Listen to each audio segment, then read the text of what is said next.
Okay, we're going live now. Excellent. And we are live.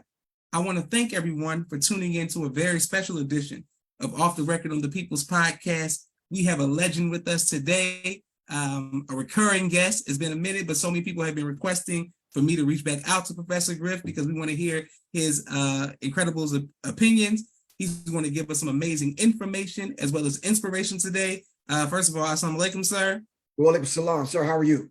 I'm doing phenomenal, and this means so much to myself, my family, and the viewing audience of the People's Podcast that we can have an icon like yourself come spend some time with us today. Oh, give thanks, man. I couldn't even be here, and I wouldn't be the man that I am if it was not for, of course, you already know, the most honorable Elijah Muhammad getting those divine instructions from Master Farad Muhammad and passing that information on and depositing that, and our good brother, the Honorable Minister Louis Farrakhan. And then, on top of all of that, all of the ministers that have guided me and helped me along the way, and good brothers like your dad. Oh, thank you very much. Yes, sir. Right. Thank you very much. Yes, sir. That means a lot. And of course, my father told me to make sure I give you the greetings. We want to start, but we got so many questions for you, but we want to start right there. I remember hearing you speak very highly of our sister, Dr. Minister Ava Muhammad. Yes, sir. What was it like for you to, your interaction with her and her information? I think let's put the interacting with her. Let's answer that second, because when I interacted, just being awake and aware and knowing who she was, I just heard her voice and I heard the word and I heard the spirit in which she was delivering it. So I was moved by that. And then in turn, being the Minister of Information, Public Enemy, that's the reason why her voice ended up on some of our material, is because I passed it on. Do you understand what I'm saying? So I was there with in spirit with Sister Ava Muhammad from the first time I heard her voice. That's been the same, my experience, the same with the Honorable Minister Louis Farrakhan. There was a brother, and I can't remember his name. He had a late, and I'm add a couple of more late show in New York, where he used to do music and he used to play the speeches of the minister over top of one another. And I used to wake up to that, man, during that 5 o'clock prayer, that morning prayer. And I remember the song that I heard when I heard Minister Farrakhan's voice was "You Are My Starship" by Norman Connors, man. And I heard the minister's voice. I was like, wow. Yeah, but you got to understand something. I was in the first resurrection of the Nation of Islam, so people don't realize that. They don't know that. Yes, like, okay. And what was that like being in the first resurrection? Okay, I'm gonna get back to the Ava thing, but wow, it was very stressful, because you got to think I was a teenager, wanting to do my own little thing. You understand what I'm saying? And then the level of discipline I had to get used to, because I'm juggling between going to the mosque meetings and then trying to juggle the cadets and then trying to juggle being in the street and some other stuff, as a young teenager. You understand what I'm saying? So it was a beautiful thing, but it came back around full circle. Now back to the Ava Muhammad thing. When I first interacted with Ava Muhammad, it was almost like seeing my big sister that I haven't seen in a long time. You understand? It was like, and it was just a natural kind of bond and friendship. You understand what I'm saying? Yes, sir. And I've always, every chance that I get, mention that sister, man. You understand what I'm saying? And I miss the sister dearly, man. You understand what I'm saying? I often play her in my headphones while I'm doing whatever. And it's like, wow, if people only knew. And then I say to myself, people should know. It's up to me to let them know. You understand what I'm saying? So yeah. Beautiful. Yes, sir. And I'm hoping, Professor, I don't know if you ever got the opportunity to see the 3 interviews that I did with her. It was very insightful as usual what she says, but it also showed a personal side of her that's the reason I do Off the Record on the People's Podcast, to show a personal side of all of our guests. Yes, sir. So we want to ask about, the first resurrection. What was it like, as a teenager? I didn't know that. Many of us didn't know that. Oh yeah, I think because people were just being introduced to who I am through the Public Enemy vehicle. So they didn't know I was Brother Richard 3X. Mm. You understand what I'm saying?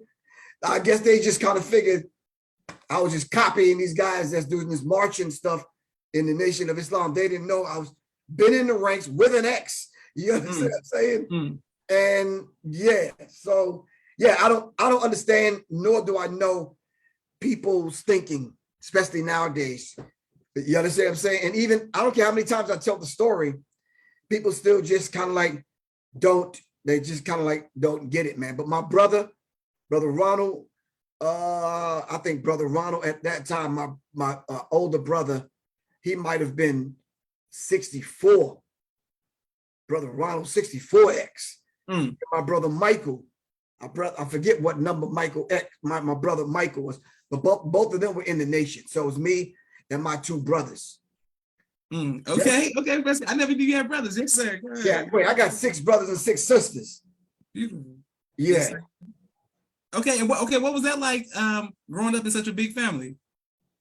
Oh, it was a beautiful thing, but it was definitely, you definitely was gonna get some hand-me-downs. So very rarely I got new sneakers or new jeans or new whatever, because my mom is from the South, from West Virginia. Mm. You understand what I'm saying? Pinesville and Beckley and those parts of West Virginia. So it was a beautiful thing, but yeah, you was always waiting in line somewhere to get something and do something, or it was always not now, whatever. But the love was there, and the support was definitely there. I never had a problem with somebody helping me with my homework. Yes, sir. Yes, sir. Wonderful. Okay, and people are showing you love. Sister Miriam says, "Assalamu alaikum, family." Sister Naima says, "Walaikum family, walaikum salam, y'all." And thank you, everyone who's showing love to Professor Griff all around the world. Let's make sure that we always give him his respect and salute him, as we often do in person, but of course virtually. And can't wait to put this on YouTube. People always show you love, and I still get comments on interviews that I've done with you previously to this day. So give the greetings back to the beautiful sisters and the brothers. Yes, sir, I will. Now, I had a question for you, sir. About 3 years, the phrase was coined or became more popular of being canceled. People being able to, for speaking out, speaking the truth, losing their jobs, losing influence and or money. But this was something that, according to my research with Professor Griff, you have been, quote unquote, canceled before and have had to pay the price for standing on your beliefs and on the truth that you've been given. What advice would you give to younger people primarily about being nervous about being canceled, for taking a stand for what they believe in? I think that's not a question that I can throw out there as giving young people and give them a broad statement on this is the way to or not to do it. Each individual got to say to themselves, can I be able to stand that particular pressure? Mm. You understand what I'm saying? On the Public Enemy bus and in our camp, it was common knowledge about the information that we used to talk about on the bus. And then we got introduced to an influx of information, that information coming through the Boston Mosque, and that information was the secret relationship between Blacks and Jews. That information started out on the bus, and we was traveling with that particular information. That information was given from the research department there at the Boston Mosque to Brother James Allen. We call him James Bond. He gave it, in turn, gave it to me. And I wanted to have a copy for everybody. So I asked him, can I copy it? And he says, I don't know. I didn't get permission from the brothers from the mosque. I said, yeah, they'll understand. I punched him in his chest and I took it to Kinko's. You understand what I'm saying? And gave the dude some free tickets to the concert. He gave me a box of them. So I gave it to everybody on the bus and whoever else wanted it. And we started studying it. So by the time it rolled around and I ended up in Washington, D.C., and Chuck D couldn't do the interview with David Mills, and I did the interview with David Mills. I ended up speaking to David Mills for about 1 hour and 15 minutes, of which about 20 minutes of it was about who owned and controlled the music industry and Hollywood. So I dove deep into that with what I already knew, and even what came out of the secret relationship between blacks and Jews. So when I dropped that information, I'd say about maybe 20 some odd minutes into the interview, in comes this white woman. And she looks at us, I kind of look over my shoulder. I saw her, but I really wasn't paying no attention. You understand what I'm saying? She came over, gave the dude I was doing the interview with a kiss on the cheek and sat down. You understand what I'm saying? So I'm like, okay, he never really introduced her or whatever. But I noticed he pressed the pause button on the tape recorder. So then we started talking again. He says, "Are you ready?" I'm like, "Yeah." So he took the pause button up and he started talking again. Come to find out, that was his white Jewish girlfriend. So then we're sitting, we're talking, and the conversation wasn't rah, rah, rah, rah, rah in your face, pointing your finger, blaming Jewish people for this, that, and the other, whatever. It was just me laying out the things that I knew, the things that I experienced, the people that I've dealt with in the music industry. And I kind of laid it out. Now, mind you, I'm the Minister of Information. We on the road, we traveling, right? Yes, sir. I got 30 books with me, plus the secret relationship between blacks and Jews. No, you didn't hear what I said. Maybe we need to put a beat behind that, man. Something, because you didn't hear what I said. Yes, sir. And I'm hitting dude with facts and showing them yada, yada, yada. And all the information that was given them was written by Jewish people. You understand what I'm saying? Yes, sir. Man, we went to the gig that night. And I guess they had contacted Chuck. And he was like, "What happened?" I'm like, "What do you mean what happened?" Because I'm like clueless at this point. I'm like, "What do you mean what happened?" Did the interview? It was cool. You understand what I'm saying? And they contacted Chuck. From that point on, the pressure has been on. They put the pressure on Sony. Sony put the pressure on Def Jam. Def Jam put the pressure on Russell Simmons, and I think it was Leo Cohen at the time, and then they put the pressure on Chuck, and he got weak at the knees. Who was that? Slave that made that song? Steve Arrington. Weak at the knees. We got him and Hank Shockley and Bill Stephanie get weak at the knees, and all of a sudden, shortly after that, Professor Griff was thrown out of the group. And I'm waiting for the brothers to stand 10 toes down like we do in the hood. Yeah, I got no support. Shortly after that, 3 or 4 meetings we had with the Negro that gave the information to the Jewish organizations, the dude I did the interview with. They had a meeting at Howard University, and he came to our studio on Long Island in New York, and we meeting with him, and he started to change his mind. And he was going to go with us to speak to Jewish people about the mistake that he made in how he gave it to them. Man, that information never got to those Jewish organizations. They kept the pressure on Chuck. And then several years later, me contacting some of my priests and priestesses, dude dropped dead in the middle of a movie set.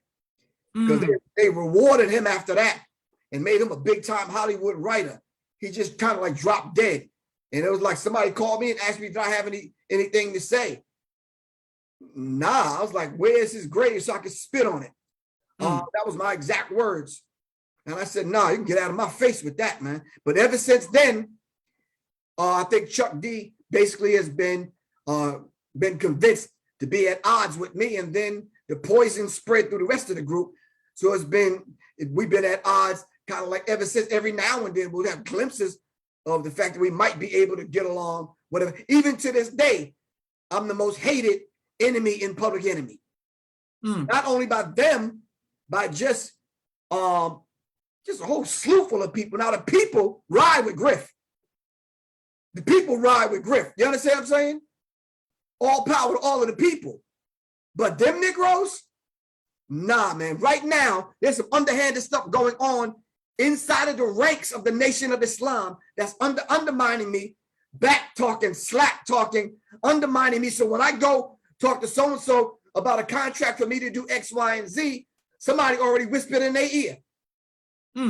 And I'm like, wow, I don't want to mention no names because maybe I need to take that up with some of the officials in the nation. But there's some crooked ass people, wicked, crooked ass people right there in the ranks. And I know who they are. Do you understand what I'm saying? Yes, sir. I had a private conversation with a sister in the nation. That sister took that information, and as soon as we got off the call, she called Chuck D. And that argument that I had with Chuck D the next couple of days lasted for about 2 days. Poisoned the man's mind about what I was saying. Because there ain't nothing I told that sister that I wouldn't tell that man to his face. You understand what I'm saying? Yes, sir. So yeah, there's some wicked stuff going on, man. And I'm gonna be honest with you, and I'm telling you straight up, bro. I'm not built like that. I'm not gonna sit around and just kind of take jabs and punches to the grill and to the ribs and a knife being stabbed in my back and I don't do anything about it. No, but mind you, I will never, ever put the nation's name out there, nor would I put the Honorable Minister Louis Farrakhan's name out there among them devils for them to use that not only against us as a people, but the nation and then him personally. You understand what I'm saying? Never gonna do that, man. And anybody that asks me, I'm saying somebody asked me about what would I say to people that say something about Minister Farrakhan? I said, they can kiss my black, excuse me. They can go to hell, man. I'm riding with Farrakhan, plain and simple. Plain and simple, man. Let me tell you something. I was 10 toes down for killers. And you mean to tell me I can't ride with the man of God? Come on, Professor Griff. Yes, sir. Come on, man. Y'all killing me with that. Yeah, y'all might as well get out of my face. I'm built kind of different, man. For real. I remember having a conversation with Joshua in Washington, D.C. I believe it was at the second Million Man March? The one that the minister spoke at again. I forgot what the name of it was, man. But he asked me, did I want to come up and greet the minister? Mm. And that at that particular time, man, I was so enraged about what was happening with me. I knew what the pressure they was putting on the minister, but I know the minister can handle it. You understand what I'm saying? I was going through my little thing. You understand what I'm saying? And you talk about breaking the damn restrictive law. Bro, man, you talk about a brother packing. I told Joshua to his face, I said, nope, I can't see the minister because I don't want, cause no drama, yada, yada, yada. I said, I got that thing on me. And I'm like, nah, I can't do that to the minister. I'm gonna respect the law. I'm gonna stay downstairs. But I tell you one thing, Joshua, ain't nothing happening to your dad, not on my watch. Mm. Plain and simple, man. Plain and simple, bro. And I'm not just saying that because I'm talking to you. Yes, sir.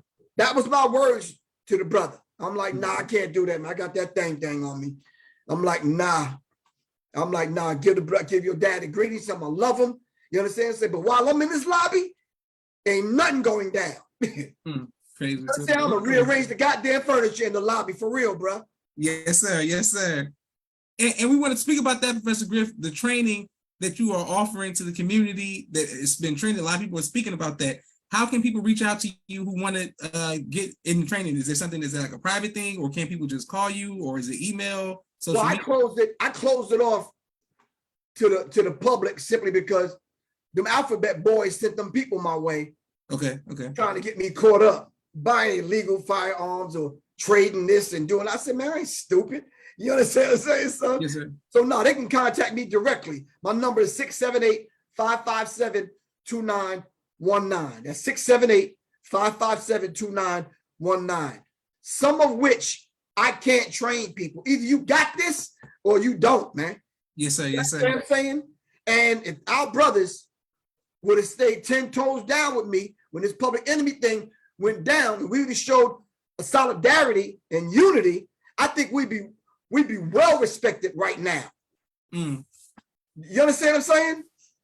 But you don't leave your brother out there to dry regardless. Che Guevara said, what honor can you give a fallen soldier but to pick up his weapon and continue to fight? Mm. You understand what I'm saying? Yes, Che sir. Guevara said, either we're going to leave the battlefield victorious or dead. Plain and simple. And we must know and understand, man, that blood debts must be paid in blood. Mm. No ifs, ands, or buts about it, man. You understand? That goes right along with the goddamn hypocrites. That once we figure out who they are, especially the ones that's are undermining me behind my back, I'm gonna have to deal with them, plain and simple, man. And I'm saying this to you live. And Yes, sir. Yes, sir. I don't give a rat's ass who hear this. All right, we're gonna have to deal with them, plain and simple. And I'm gonna deal with them. Yes, sir. Thank you, Professor. And people showing you love. His name says teach, and people are giving nothing but hearts and fire emojis saying teach, Professor. Go ahead. That's the Griff we know. All praises to Allah. Beautiful. I wanted to ask you about the 28-year anniversary of the Million Man March. What was the climate like after the O.J. Simpson trial, leading up to the Million Man March? What was that like as a Black man? What was that like? It's hard to speak very broadly because when you are in the midst, like all of us probably are at some particular time in our life, when you in the midst of, you feel yourself growing, you don't know what's happening or what's trying to come out of you. So yes, sometimes it's best to be quiet and let things do what they're designed to do. Yes, you know what I'm saying? The I don't know what would you call it? Proselytizing. When you proselytize, when you try to encourage people, when you try to fish for men, when you try to do all the things that you're supposed to do, mine came to a grinding halt, man. Because I said to myself, I have to be able to make sure I'm sincere when I have the teachings or representing the nation when I meet people that are blind, deaf, and dumb. Yes, sir. Yes, sir. I can't purify the vessel. Let me be quiet. Because I could be the first one they meet that they looking at the nation through me. So let me clean the vessel up and then let me be a better representative. Yes, sir. Now, yes, wait sir. a minute. I'm not talking about getting decked out, suited and booted with the nice, clean suit right out of the cleanest with the bow tie and the white shirt and the clean cut and the whole. I'm not talking about, I'm talking about when you in your regular BDUs. Yes, sir. You understand what I'm saying? When you Krogering or at Whole Foods, whatever, and you just got your regular clothes on. You understand what I'm saying? Yes, sir. When people are looking at the nation through you, you got to be able to represent that in a certain kind of way, man. And at that particular, I just wasn't myself at that particular point. If I got put in a position where I asked, I just point. If I couldn't do nothing else, you understand what I'm saying? Yes, sir. Yes, sir. For real. Okay. Let me just say this to cap that off. The Nation of Islam is bigger than any individual. Public Enemy was headed to that. When you made Public Enemy, it's a lot larger than a dude wearing a clock or a dude with ashy legs wearing some Crocs. You understand what I'm saying? It's a lot larger than that. And I think Public Enemy has become an institution. You understand what I'm saying? Yes, sir. And that's real for me. That's real for a lot of people. People are listening now like, wait a minute, what happened, bro? Where's that fire that y'all had? Where's that? You understand what I'm saying? It's like, where's that energy? And I think when I did the interview with Vlad TV, he didn't send me the questions ahead of time, but when he asked me the question, it put me on the spot. You talk about this Russian dude asking me a question like, yeah, so when you left Public Enemy, it seemed like it kind of went down and the spirit was lost. Dude put me on the spot, man. Hold on a second, good bro. Hold on. Yes, sir. Yes, sir. Okay, thank you everyone who was watching and continues to show love to the People's Podcast. And thank you, Professor Griff. We'll have a quick 60-second commercial break for all of the sponsors of the People's Podcast while we wait for Professor Griff to come back. We're grateful for every like, share, subscription, every cash app to the People's Podcast. Television and film editing. Please reach out to him if you need any of those services. Sister Miriam's ABC I Love Me, children's book and coloring book, and now Spanish book. All three available on Amazon.com. Sister Naima's Stay on Point Dance Academy, LLC. She teaches ballet virtually to young girls all across the country, right here in the studios of Atlanta, Georgia. Dr. Henry Carter's King Henry Turkey Legs, right here in Atlanta, Georgia. Brother Rashad Muhammad's COVID-19 disinfected cleaning services out of Chicago. Student Minister Sharif Muhammad's book, A Soldier in the Movement of Christ, available on adulsharif.com. And lastly, Brother Joshua Muhammad's book, Cleopatra, as well as No Father, No Excuse, both available on Amazon. Okay, and we're coming right back to our brother, Professor. Television and film editing. Also, to Sherry Muhammad, thank you very much with Asiatic Minds. 1 second, we'll come right back to our brother. This is the Sherry Muhammad, Asiatic Minds. She teaches STEM virtually, kings and queens all around the world. Please enroll your child in AsiaticMinds.com. Thank you very much. Right back to our brother, Professor Griff. Here we go. 1 second. Brother Joshua. Yes, sir. Did you say Naima was on it? No, that's my sister, Naima. Oh, I thought you meant the other sister. But anyway, Nalaja, Sharima, Naima, there's about 2 other sisters I can mention, man. People don't realize when I was putting those drills together for Public Enemy, those were the sisters that was helping me. So y'all can shout out to the MGT, man. It's like, yo. Yes, sir. Yes, sir. I mean, they was cutting some corners. They was like, come on, bro. I was like, okay, I'm trying to keep up for real. Them sisters, man. Anyway. Yes, sir. Well, okay. Speaking of books, you mentioned that you had 30 books that you were reading on the tour bus. Could you recommend some books for people to give us, some enlightenment that we should read? In reference to that particular subject? Oh, no, sir. No, sir. Just in general, people who want to have the knowledge of self. You got the ISIS papers, or just something to people who just coming into the knowledge. If I had to recommend, I don't know, probably my top 10, it would definitely be Message to the Black Man in America next to the Bible and the Quran, getting a proper understanding of it. I'd keep the Kabbalion on my nightstand by the 3 initiates. Of course, Black Out Through Whitewash by Dr. Suzar. Got to read that. The Nile Valley Contributions to Civilization by Anthony Browder. Oh yeah, you have to. There's no other way around that. Tom Burrell's book Brainwash. The American Directory of Certified Uncle Toms. I think he might be coming out with a new version. I think Chuck might be in that one. Let me see.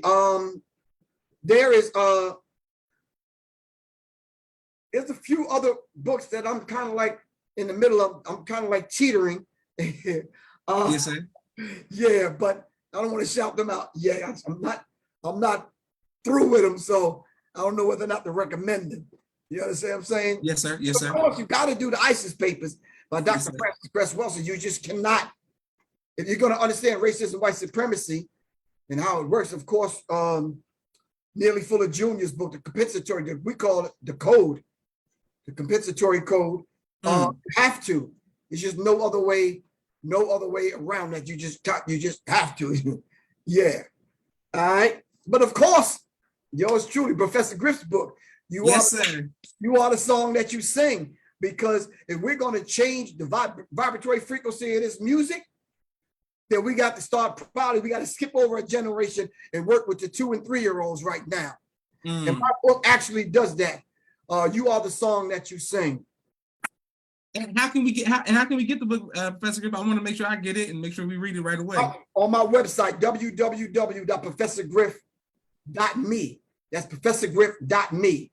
And the reason why it's not a .com, because them people working behind the scenes made sure they snatched up everyone's URL, all right, all of the .coms, and they want to sell it back to you now. Mine is like maybe $5,000, $10,000, $20,000 for me to get professorgrip.com. Yeah.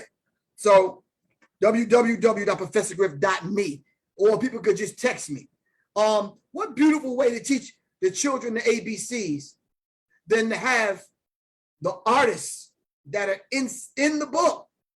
Like, why not start off with Aretha Franklin and Alicia Keys? What's wrong? Yes, sir. Yes, sir. Yes, sir. Yes, sir. You understand what I'm saying? Why, when you get to the letter O's, we can't have Otis Redding and Outkast? And we teaching our children about who these great artists are and pulling some positive lyrics from them and teaching them in that way. Because if you want to deal with it on the deeper science, and I think Dr. Wesley Muhammad spoke about this, Brother Ishmael spoke about this. When you when you're teaching your children the ABCs, that is a song that they want us to kind of use to teach the children. There are frequencies and to every note. There's a vibratory frequency to every note, to every letter. Well, what song is that? And what is it speaking to? Is that song, those notes tap into the higher frequencies? You understand what I'm saying? Or yes, tapping something, they're tapping something in your auric field. What are those notes designed to do? So unless you study who came up with the song and why did they design those particular notes, then you won't know. You understand what I'm saying? How many other ABC songs do you know, good bro? That's the only one. Thank you. Precisely my point. Why though? Why hasn't there been another one? How come we can't use different notes? We'll talk about that a little bit later. I got you. Yes, sir. Yes, sir. Thank you for putting this on, Professor Griff, to some amazing information as well as inspiration. And people who are watching all around the world are showing love, saying that's right, you're teaching. I saw like the sister said she has Professor Griff's book, and has read most of them, and then she put your website in the chat. Thank you very much, Mr. Rahman, for doing that. I wanted to ask you about, speaking of the sisters on social media, and of course in real life, social media is reflecting that. There's been gender wars, the brothers versus sisters, men versus the women. What can we do to kind of put that to an end and show the value of, coming together in unity with the sexes, with the genders, showing the love, Black man and Black woman? Well, I think, first of all, that is self-destruction in and of itself. That's going to destroy itself. We're taught in the Nation of Islam, and I'm no one to tell you, because you already know we're not the aggressor. Yes, sir. Yes, sir. We fight with those that fight with us. I don't want to fight with any of them, but what I do want to do is talk to some of them younger brothers to get them to understand, how could you have a hour-long conversation disrespecting Black women when your mama is a Black woman? You understand what I'm saying? Your auntie, your grandmother. When the whole idea of the second self of God, all right, comes in the form of a Black woman's energy and frequency. You understand what I'm saying? When you talk about dark matter consciousness and coming out of the sacred womb of not only the Black woman, but the universe. So how in the hell can you turn around and have an hour show and you're talking about this woman now as though there's never, ever been a Black woman to represent who and what we are as a people, and there have been, but you don't reflect back on them. You talk about the women now that our open enemy has made. And the sad part about that, the brothers allowed the enemy to make them. And then how come in those conversations, I never hear the term racism, white supremacy? You understand what I'm saying? I never hear about the agenda. I never hear about the agendas, plural. All right? Or what they put on Black people to divide the family, attack the brother. You understand what I'm saying? And do everything that they've done to the women. I never hear those conversations when we hearing these gender wars. So I want some of them young brothers to be prepared. All right. So then when we come, all right, we're not taking no names, bro. You understand what I'm saying? We see you on YouTube, and right now we're taking names and numbers. Yes, sir. Yes, sir. We're taking notes. We're hearing what you're saying. So when we come to have the conversation with you, all right, all this old beating up on Black women because you got a platform, yeah, that's going to come to a grinding halt, man. You understand what I'm saying? I've been hearing often from my beautiful wife, Soleil. Yes, sir. Yes, sir. We don't even understand why men are even ruling the world. It's in a jacked up condition, so much so that we need to probably take a step back or a couple of steps back and let women step up to the plate to balance this thing out. Institute Ma'at, which is truth, balance, justice, reciprocity, and order. Yes, sir. Yes, sir. Now there's no order. You understand what I'm saying? Right now there's no balance. All right? It was a beautiful thing, man. And I don't want to call her name, but I think I have to. It was a beautiful thing, and it touched me to my soul to hear sister Donna Farrakhan. When she started teaching, I'm like, that's what I'm talking about. You understand what I'm saying? That's what I'm talking about. Anytime I hear the sisters stand up, because there needs to be balance in this thing, man. Yes, sir. Yes, sir. Yes, sir. There definitely needs to be balance. But anyway. Listen, Professor Griff, you're teaching beautiful and people showing you love all around the world. Thank you all for watching. I wanted to ask you about that. They're all on TikTok. I don't know if if people send them to you or on YouTube, but Instagram and TikTok primarily, they're clips of people sharing your lectures from 15 to 20 years ago. You know what I'm saying? And people are chopping them now, and some of them say hashtag Professor Griff, some of them don't. I'm like, hey, Professor Griff is teaching. But it's you being ahead of the curve of a lot of woke and or enlightened conversations that people are having now. When you were speaking about this way before then, how does it feel when you know that you were on the front line trying to awaken our people in the industry, giving examples of entertainers and things that now, do you see it catching up where certain people are like, nah, see what's going on? And I'm like, oh, he listened to Professor Griff. Do you feel that love to know that you were ahead of the curve? Yeah, I get love from the people, but you asked a question about me getting one of the first ones to get canceled. I was canceled. Yes, sir. Yes, sir. Yes, sir. I put out the information and was literally canceled. When they cut off all the means from you to make an income, you understand what I'm saying? How do you survive and keep your dignity? How do you survive? Yeah, I could go drive taxis, do Uber, go work at late night at Walmart or whatever. Do you understand what I'm saying? But my thing is, let me tell you something. First of all, my family ain't gonna starve. If my ass got to go work at Walmart, that's where the hell I'm going. My family gonna eat.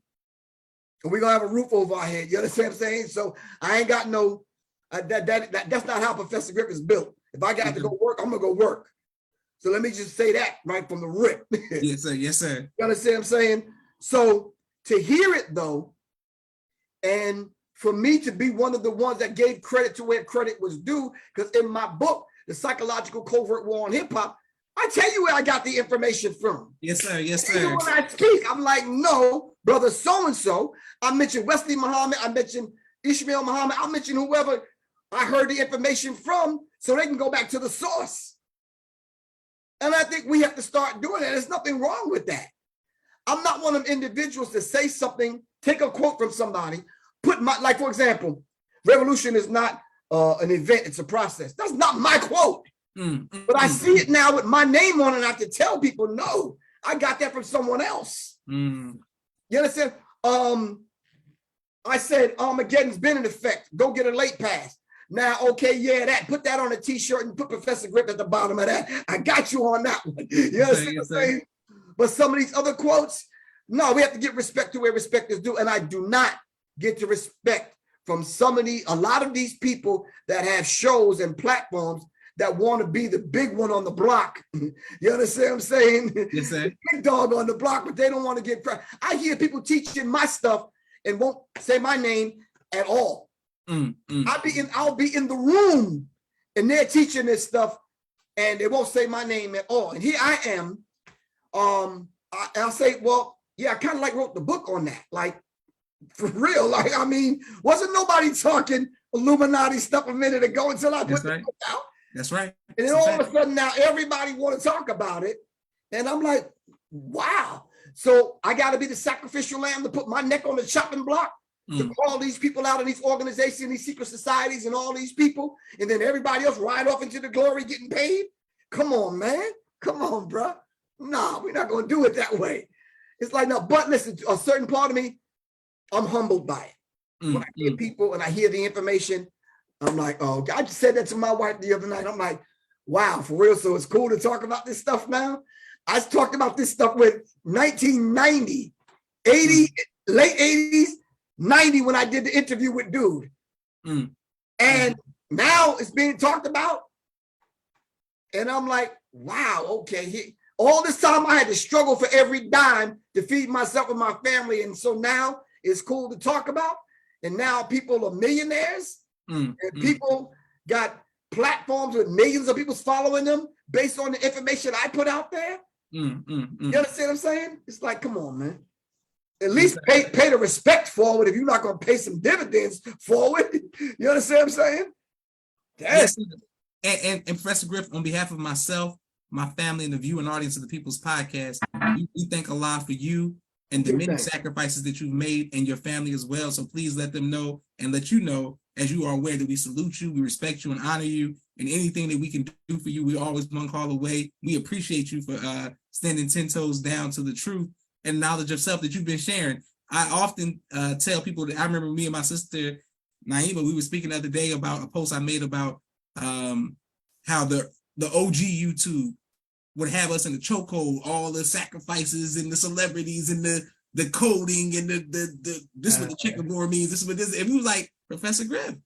You started all like, it was like Professor Griff used to be, you have all my favorite artists. I'm like, wait, why are you saying it like that? Did you see what he did? Like, you know what I'm saying? It was like, that's because we was reading your information and watching your videos. So we definitely respect you and pay homage to you. People are on here. No. Let me tell you something. The Nation of Islam did. The brother was like, I was in town. The brother said, what you doing tomorrow? I'm like, no, I'm free. What's up? Come speak to the believers. Come speak to the. So yeah, so I get the platform. A lot of times I shun it. You understand what I'm saying? Yes, sir. I always want to be in the right spirit. You understand what I'm saying? Absolutely. Yeah. And people are showing you love, Brother Dale, ASA family, Brother Dwayne 2X, Brother Frank, Brother Captain Dennis out of New York. Thank you everyone who is showing love to our brother Professor Griff. I wanted to ask you about, you spoke about your beautiful wife, who I've had the honor of interviewing you both. Please go back and watch that on the People's Podcast. How is married life doing, and how has that been, the importance of balance, to balancing you out, to having a strong wife with you? I think it's a beautiful thing, and definitely the balance is there, because I think conversations that should happen between husband and wife, should run the full gamut, every range of every emotion we have to explore. Do you understand what I'm saying? Of course, for the simple fact that you do want to be understood. You want to be liked, and deeper than that, you want to be loved. You understand what I'm saying? But deeper than all three of those, you want to be respected. Mm-hmm. You understand what I'm saying? Yes, sir. Yes, sir. So I don't have to shy away from me showing up as my true and authentic self at any given time. Whether I'm running around the house in tighty whities, which I don't do because we have 2 young daughters here. Yes, but whether or not, regardless of what it is, you understand what I'm saying? I think the level of respect has been there since the 80s when I met her. You understand what I'm saying? So you're talking about me knowing someone and watching someone grow from a distance into the woman that she is now. And I can honestly say there's a lot that I still don't know about the depths of what she actually does. You understand? In reference, because maybe I'm not allowed, in those sister circles. You understand what I'm saying? She read something to me today that was very profound. The fact that, from one of her teachers, she basically, like, the leaders of the world just need to be quiet and shut the F up. Just be quiet. There's nothing wrong with silence. There's nothing wrong with hearing the ocean, the waves of the ocean, or the nature, or birds, or the wind. There's nothing wrong with that. A lot of times when you sit quiet, you allow some things to come to you. Yes, sir. Yes, sir. And we have to understand that. But in our process of getting reacquainted with one another on a different level, I think that thing that just kind of sparked my, tickled my insides was the fact that she says she's on a journey of the self, through the self, back to the self. I was like, oh.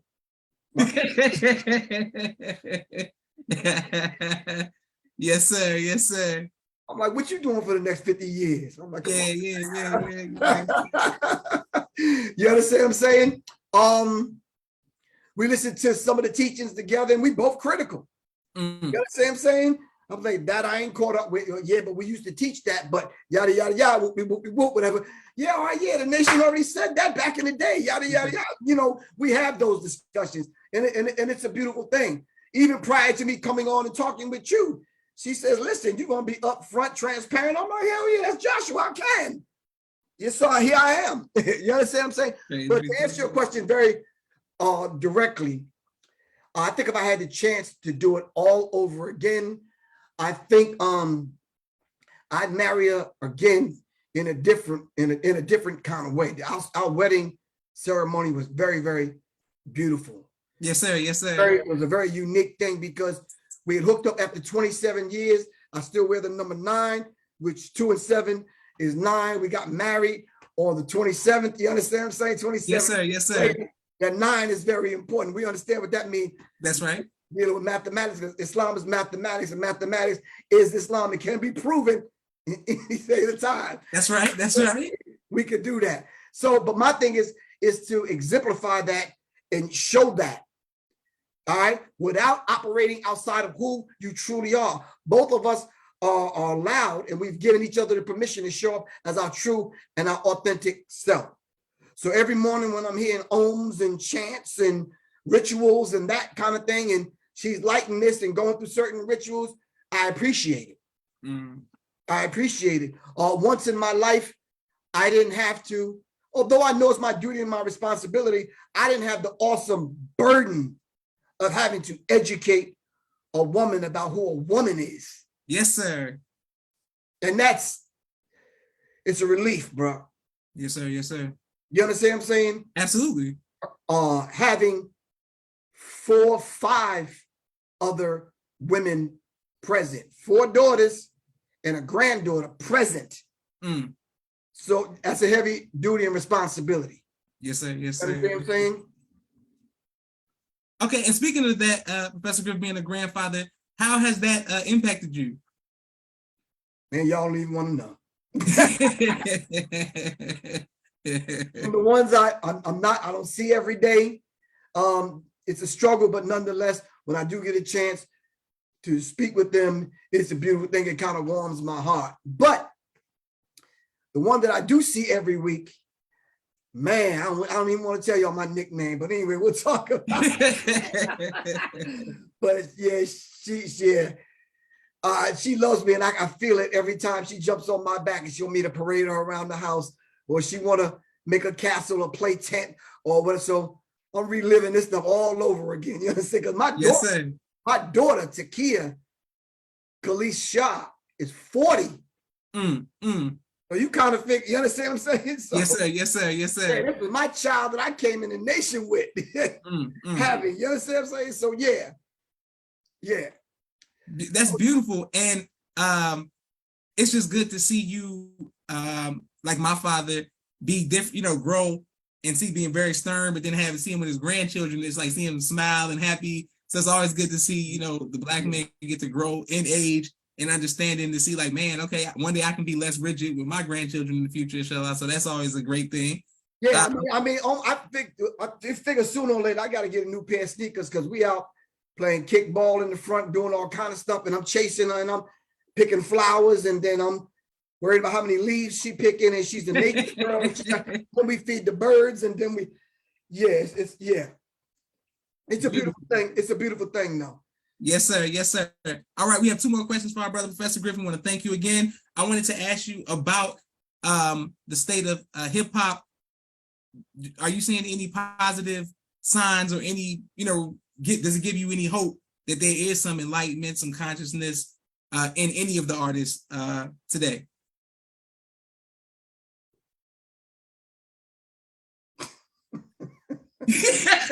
I gotta ask, people. I gotta ask these questions. Like, people want to know. Hip hop is higher infinite power healing our people. Higher infinite power healing our people. Yes, sir. If you look at the 5 elements of hip hop: breaking, DJing, MCing, graph writing, and the 5th one, which is knowledge itself, which they borrow from the 5% Nation of Islam. 5% Nation of Gods and Earth, which got it from the Nation of Islam. Yes, sir. You understand what I'm saying? But rarely do you see any of them getting credit back to the nation. So I'm saying to you, out of the 5 elements that I just mentioned, not described, but mentioned, where do you see that in what we call hip hop today? Now, hip hop turned 50. Is hip hop acting like a 50-year-old grown ass? Excuse me. I'm being mindful. I'm on Brother Joshua's show. Yes, sir. Yes, sir. Do you see hip hop acting like a grown up 50-year-old? No, sir. No. Children are running the house. Grandma and granddad hip hop got old, is sitting back in a rocking chair somewhere, allowing the children to run this culture, just run amok. in the culture and too afraid to check it. Like you're going to get punished or something. So my position is you don't like me anyway. So regardless, I'm going to say what I need to say when I need to say. This is why they don't invite me anywhere to come speak. You understand what I'm saying? Yes, sir. Like I was telling you earlier, when I mentioned the fact that Brother Ishmael mentioned the list of people that's supposedly anti-Semitic, and Chuck's name come up. You understand what I'm saying? I don't hear any more revolutionary talk from the Chuck D's and the KRS ones. I just don't. That's just me. You understand what I'm saying? Are we in a situation now? Do we need to hear from them and their disciples and their proteges? And yeah, we need to hear that. Where they at though? I don't hear it. Those always that rap the loudest, where they at? The rap right now needs mouth-to-mouth resuscitation. It's under cardiac arrest, but you're nowhere to be found. We don't even hear you at all. When we allow these people to openly come on their platforms and say, yeah, well, hip hop was started by a Jamaican and a Puerto Rican. And you won't stand up when we have people in hip hop that have taken off little children and messing with little children, and you won't speak up to that. What's up with you, man? You understand what I'm saying? It's like, no. So when hip hop needs to be checked, it has to be checked and brought back to the center and centered and grounded. Those individuals that claim to be the quote unquote founders and the stewards of hip hop need to do that. But when they shirk and they're doing their responsibility, then what should we say and do? So when they hear from me, they think I'm the bad guy. When all of them got my number, we can talk, but I'm not going to sit back and let you spew this nonsense. I love you, Fat Joe. I love you, Busta Rhymes, and the rest of y'all, but some of the stuff that y'all saying is just not accurate. We was hip hop before hip hop was hip hop. I'm going to say that again because maybe some of the people listening. Yes, sir. Yes, sir. Every aspect of what hip hop is today, we were already doing it before they called it hip hop. Did we not do the rituals and the dancing? Did we not tell the stories through the dancing? Whether it was ballet or whatever we were doing. Did we not do that? Yes, sir. Yes, sir. Not tell the stories in a rhythmic kind of way. Right before hip hop, there was poetry. Watch Prophets, Last Poets. Yes, sir. Yes, sir. And other people. Gil Scott-Heron. That's right. We was doing hip hop before hip hop was hip hop. There was DJing going on way before Kool Herc and Flash and the rest of them up in the Bronx. It was already going down in Brooklyn. You understand what I'm saying? There was already a grandmaster this one and a grandmaster that one. Disco Twins, Maboya. You understand what I'm saying? King Charles and the rest of them. I could call the roll at all of the DJs out of Brooklyn and Queens. So we were doing it way before that was already established. So come on, man. You talking to the professor, the minister of information, man. See, but y'all can spew that stuff to people that don't know. Yes, sir. Yes, sir. So then when me and my wife put it out there on Brother Rich's channel, we had nobody respond. I'm like, where y'all at now? Let's have the dialogue. You following what I'm saying? And yes, sir. Yes, sir. You mean to tell me the glyphs that we left on the walls and the pyramid text, that ain't new, but we did that. It's the same as the glyphs that we did in hip hop. The Griff writers. It's the same thing. We did hip hop before hip hop was hip hop. Hip hop is hell of a condition right now. It's on its deathbed and it needs mouth-to-mouth resuscitation. Yes, sir. Breath that needs to be breathed in back into the culture of hip hop. It can't come from those that are purposely set out to destroy hip hop or those that feel that they've retired now and they don't care anything about hip hop. They're going to ride up their legacy. No. Revolutionaries, we don't take vacations or retire, bro. Plain and simple. It is what it is. Anyway. Beautiful. Yes, sir. Okay, Professor Griffith's teaching. Like Minister Service said, he a hip hop granddad. Yes, sir. Yes, sir. And he was the one that gave us hip hop is high infinite power, healing our people. Shout out to Minister Server. Shout him out. And so you're saying with the 50 years that it was not the hip hop. It started by Black people in America, is what you're saying, not by people from other islands. Well, when you talk about started by Black and brown people, I can rock with that. Okay. When you start talking about a particular place, about a particular, no, come on, something. No. Okay. Yes, sir. Yes, sir. We can't say that. No. Like, what was the dance that you used to watch your dad do? The funky chicken or something? Yes, sir. Okay. Ask him where that dance started. Who knows? Yes, sir. Yes, sir. The song came out and everybody started doing the funky chicken. I mean, Yes, sir. Yes, sir. But we know it's our people, though. That's right. You understand what I'm saying? Yes, sir. But you could tell any of them to call Professor Griff. I got old footage I can show them. He's already doing this. Anyway. Yes, sir. And speaking of 50 years of hip hop, we want to salute you again for being, 50 years of hip hop and the Public Enemy. I always tell people, as somebody who went to a predominantly white school in Naperville, Illinois, I'm telling you, white high school students walking around wearing Public Enemy shirts, and it will blow people's mind. Like, I'm like, if you think the Public Enemy and Professor Griff didn't and don't have a profound impact on hip hop, you need to look again. So you all are definitely pillars, and we respect you all and all that you do. And people are showing love to you right now. And Captain Dennis said this is why he's the professor, and people are showing love and clapping and all the saluting. What are you doing in your downtime, sir, for fun right now? Like, are you watching comedies? Brother Joshua, I love you to life, man. You got $1 million smile. What's the meaning of FOI? Fruit of Islam. The name gives to the military training of men who belong to Islam in North America. Yes, sir. Yes, sir. Quick moving, fast thinking, right on down to the modern times. Ain't no damn downtime. What you mean? We constantly at work, man. Come on now. Come on, bro. Come on, man. Come on. Beautiful. Yeah, come on, man. Well, and I appreciate that spirit of Professor Griff, and we hope that you always have that and are always in work and on your job and standing 10 toes down.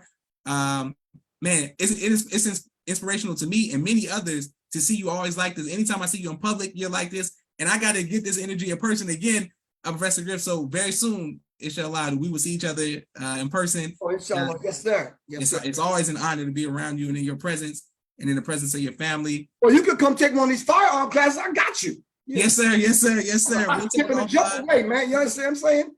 Yes, sir. In the restrictive law, they said you can't carry it or store it in your home. Ain't nothing wrong with you coming on out and using mine. Come on. Yes, sir. Absolutely. And Captain Dennis says that's Captain Griff.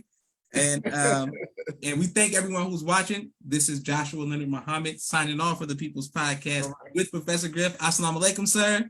Salute, good bro. Yes, sir. Salute to you as well. Thank you all for watching. This has been an honor. Can't wait to put this on YouTube.